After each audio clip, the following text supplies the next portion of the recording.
এই তো কিছুদিন আগের কথা, মধ্যবয়স্ক একটা লোক মারা গেছিল। তো তার কাফন দাফন দেওয়ার উদ্দেশ্যে আমি সেখানে উপস্থিত হয়েছিলাম।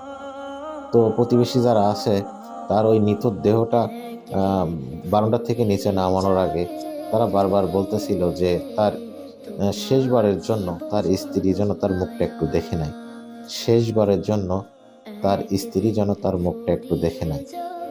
আহা, শেষবারের জন্য, এই কথাটাই আসলে আমার মনের ভিতরে বিঁধে গেল যে শেষবারের জন্য আমরা আসলে, দুনিয়া খুবই ক্ষণস্থায়ী।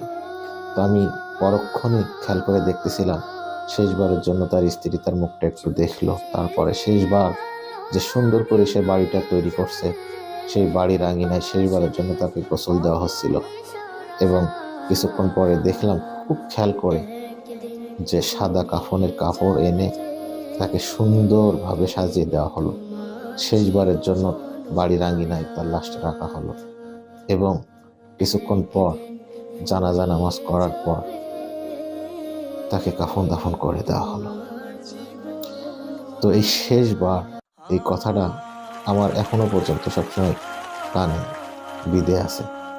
খুব কঠিন একটা অবস্থা, খুবই ভয়াবহ অবস্থা। আসলে জগতে আমি মনে করি, বা আমারও এরকম মনে হয়, যদি অনেক দিন হায়াত পাতাম, অনেক দিন বেঁচে থাকতে পারতাম, তো মানুষ হিসাবে আসলে আমাদের করার কিছু নেই। নিয়তি এটাই যে জন্মগ্রহণ করলেই মরতে হবে। তো আসলে সকলের উচিত সময় থাকতে মহান আল্লাহ পাক রব্বুল আলামিনের যে বিধিবিধানগুলো আছে সেগুলো মেনে চলা।